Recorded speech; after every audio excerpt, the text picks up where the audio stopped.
Des nouvelles du procès du putsch manqué de septembre 2015 au Burkina Faso. Ce vendredi, les avocats du capitaine Abdoulaye Dao étaient à la barre pour leur plaidoirie. Selon ces avocats, dans le dossier, il n'y a aucune preuve contre le capitaine Dao, arguent les auxiliaires de justice, avant d'ajouter que leur client est juste victime d'une campagne de diabolisation. Ils demandent simplement l'acquittement du capitaine. Zouaviel David Abiré.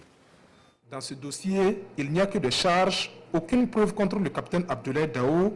Il est juste victime d'une campagne de diabolisation. Il faut l'acquitter. C'est la conclusion à laquelle parviennent Maître Jeremy Bonkungu et Mireille Bari au terme de 7 heures de plaidoirie. Pour soutenir ces propos, les avocats du capitaine de l'ex-RSP reviennent sur l'attitude de l'accusé au moment des faits. Selon Maître Bonkungu, dans la nuit du 16 septembre 2015, le capitaine Dao est rentré de Bobo et a pris part à la rencontre entre les éléments de l'ex-RSP et les membres de la CRAD venus négocier la libération des autorités de la transition. À cette rencontre, précise l'avocat, il a pris la parole en tant que point focal du RSP et sans même savoir qu'il y avait des otages, justifiant au passage les propos jugés menaçants du capitaine Dao, comme rapporté au cours des débats par le parquet militaire et les témoins. L'avocat s'insurge contre ce qu'il qualifie d'acharnement contre l'officier et rappelle au tribunal que pour la complicité d'attentat à la sûreté de l'État qu'on lui reproche, aucun élément ne peut l'établir avec certitude. Il est venu après l'arrestation des autorités, il a apporté la déclaration CND au MDNAC sur ordre de ses supérieurs et n'a fait que suggérer le colonel Mamadou Bamba en lieu et place du lieutenant Bourema Zagré pour sa lecture à la télévision, ne cessera de répéter l'avocat tout le long de sa plaidoirie.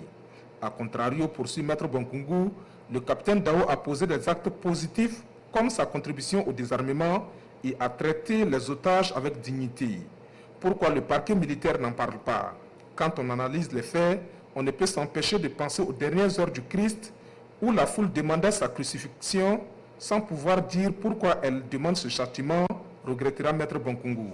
Maître Mireille Bari, deuxième avocate du capitaine, embouche la même trompette et revient sur ce qu'elle qualifie de préjugés sur la personne du capitaine Abdoulaye Dao et qui lui valent d'être confondu à tort dans toutes les dérives du RSP. Nos perceptions, nos présomptions ne sont pas des preuves, dira Maître Bari, qui appelle le tribunal à ne juger que les faits et les preuves versées au dossier.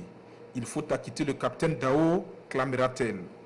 L'audience reprend ce mardi 13 août 2019 à 9 h au tribunal militaire de Ouagadougou.